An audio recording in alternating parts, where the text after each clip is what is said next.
quero esclarecer para os senhores que existem, tecnicamente, duas tarifas.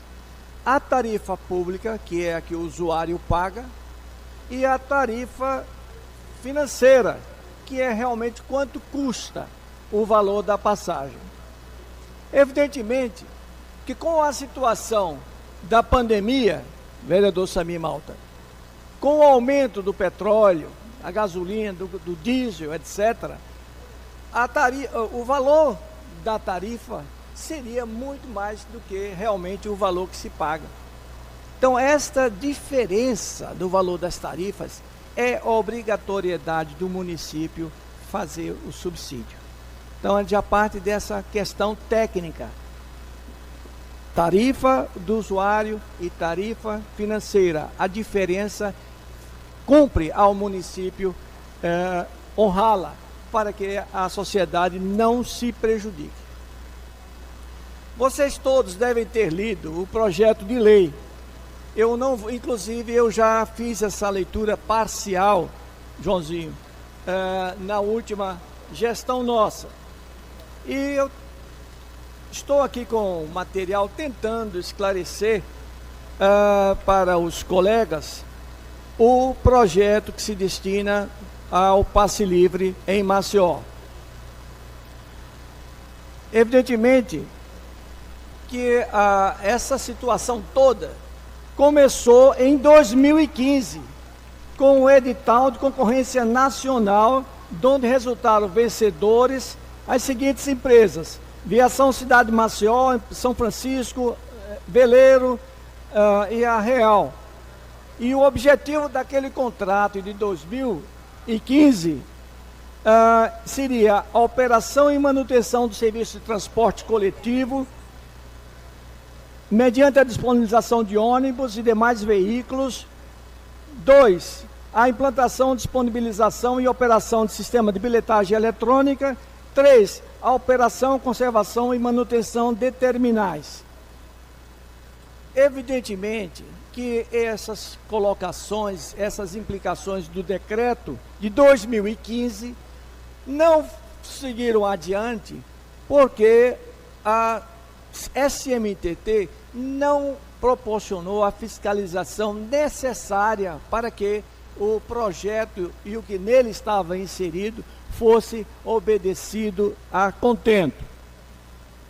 Daí ter chegado, Joãozinho, ao conhecimento do Ministério Público de que estava havendo um desequilíbrio orçamentário, obrigando o Ministério Público a chamar de novo as partes para tentar regulamentar, uma vez que a SMTT não cumpriu o seu papel.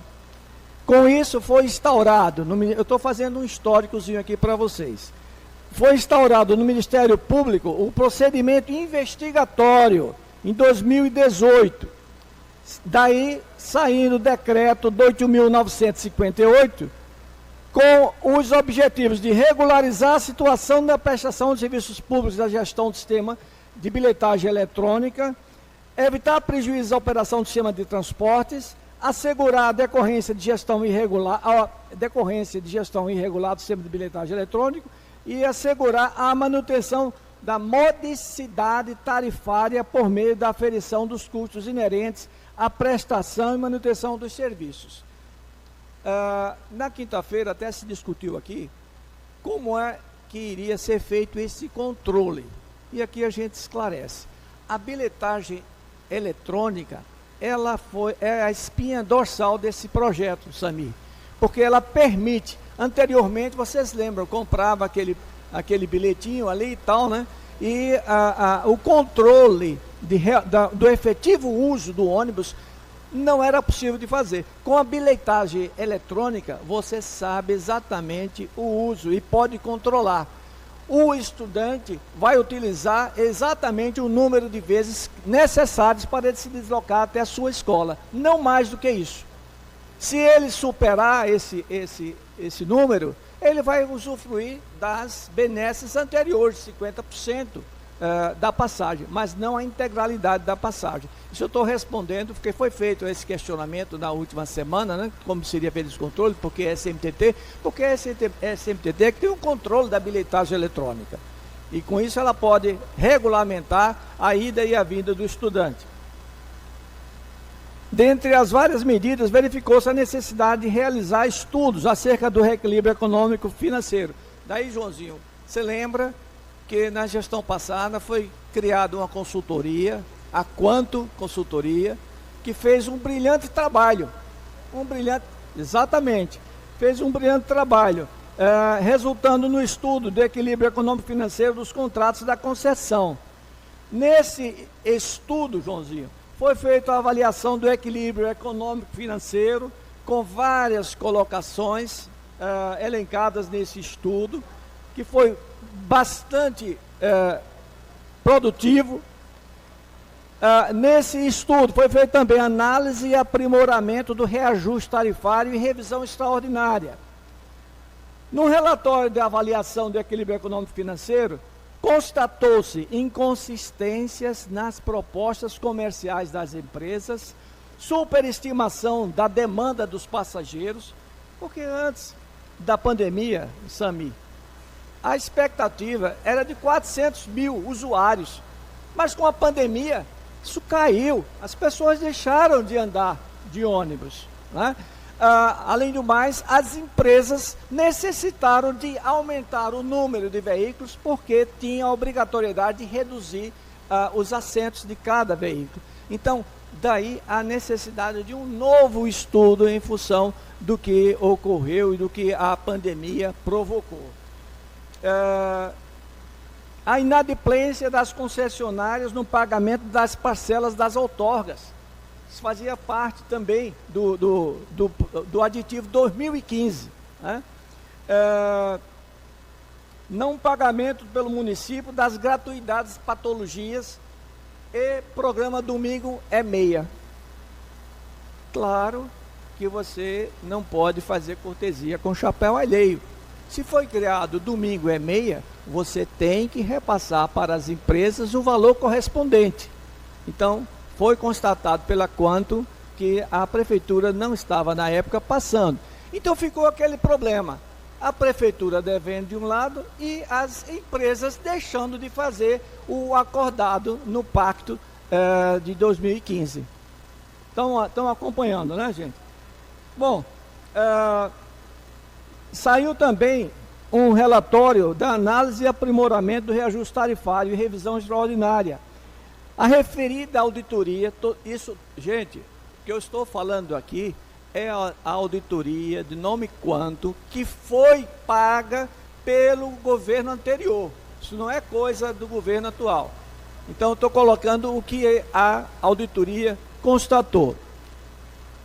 Que a licitação de serviço de transporte coletivo de passageiros realizada pela administração municipal na gestão 2013 a 2020, somada à falta de seu cuidado no acompanhamento da vida contratual da concessão, desagou no desequilíbrio econômico-financeiro dos contratos. Somente em 18 de dezembro é que aí vem uma pegadinha aqui. No apagar das luzes, tá? O Poder Executivo assinou com o Ministério Público Estadual 18 de dezembro. A Procuradoria de Contas do TCE e as empresas o termo de ajustamento de conduta de 18 de dezembro de 2020, cujo objetivo foi dar início à implantação de uma política de subsídio financeiro municipal direto ao consórcio operacional das empresas concessionárias, mediante o aporte de recursos que serviriam à regularização das obrigações fiscais daquelas contratadas. Esse subsídio serviria para que as concessionárias parcelassem seu ISS, seu INSS, mais o recolhimento vencendo dos impostos e das outorgas, permitindo às empresas obter suas certidões de regularidade fiscal. Então, esse termo aditivo assinado em 18 de dezembro de 2020 previa o pagamento do Domingo é Meia e as passagens das chamadas doenças, né? Algumas patologias. Pacientes que têm doença e que têm acesso livre aos ônibus. Então foi criado esse valor de 1.100.000 com esta finalidade, né? O problema aqui é que como despesa continuada, isso não poderia ter sido feito da forma como foi, porque não tinha previsão lá na frente, não tinha previsão. Então foi uma pegadinha que se deixou para o governo atual. Bom,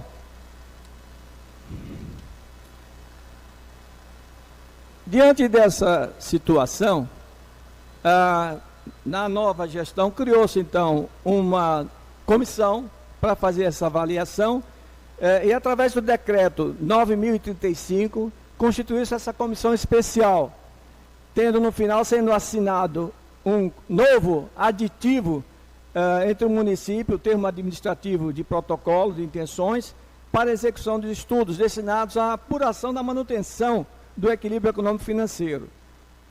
O então prefeito, como eu tinha falado, não observou a impossibilidade de contrair despesa continuada a ser paga pela subsequente gestão, sem deixar recursos específicos em caixa, né?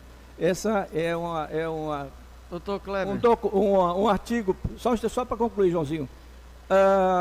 A Lei de Responsabilidade Fiscal, no seu artigo 42 da Lei Complementar, proíbe esse tipo de ação. Pois não, o que eu queria colocar aqui, vereador Joãozinho, foi a Lei de Responsabilidade Fiscal, no seu artigo 42, que determina que na subsequente gestão teria que haver recursos específicos.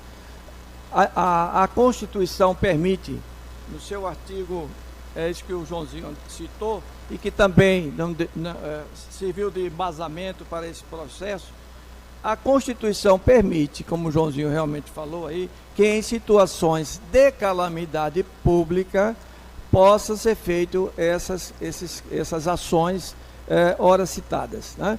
Então a gente tem aqui uma situação da improbidade e tem uma situação da calamidade.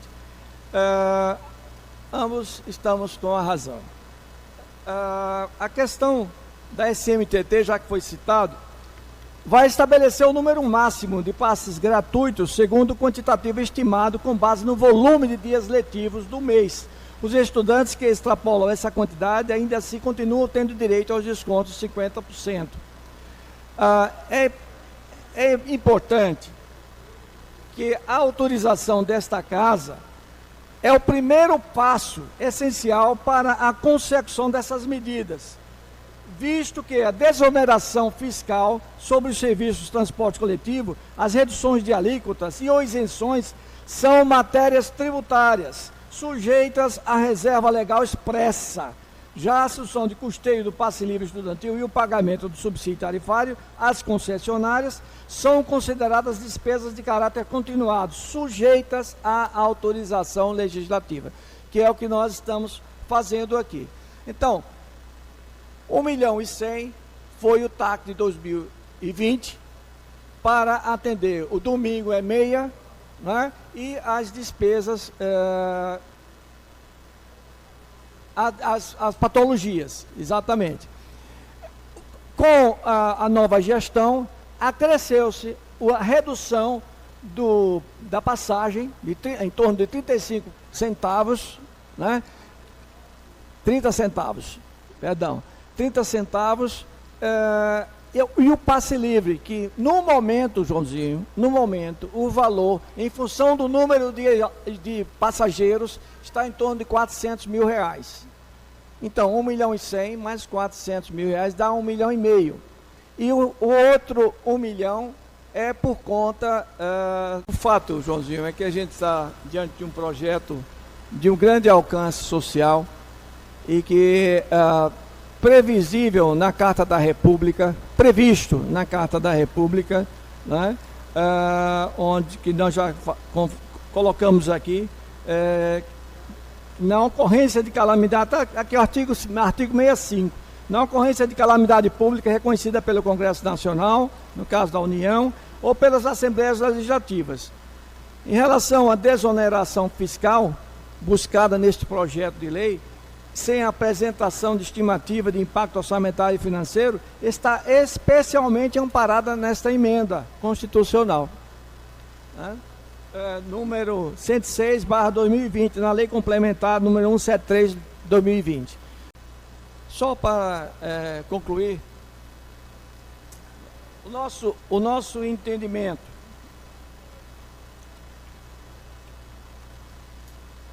é que todas as medidas foram adotadas, fundamentadas na legislação que disciplina as concessões de serviço público.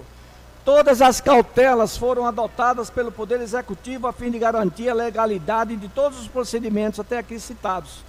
Que o interesse público materializado no regramento da Lei Municipal 6.033/2011 e nos contratos da concessão que impõe a manutenção da segurança jurídica necessária nas medidas que estão sendo tomadas.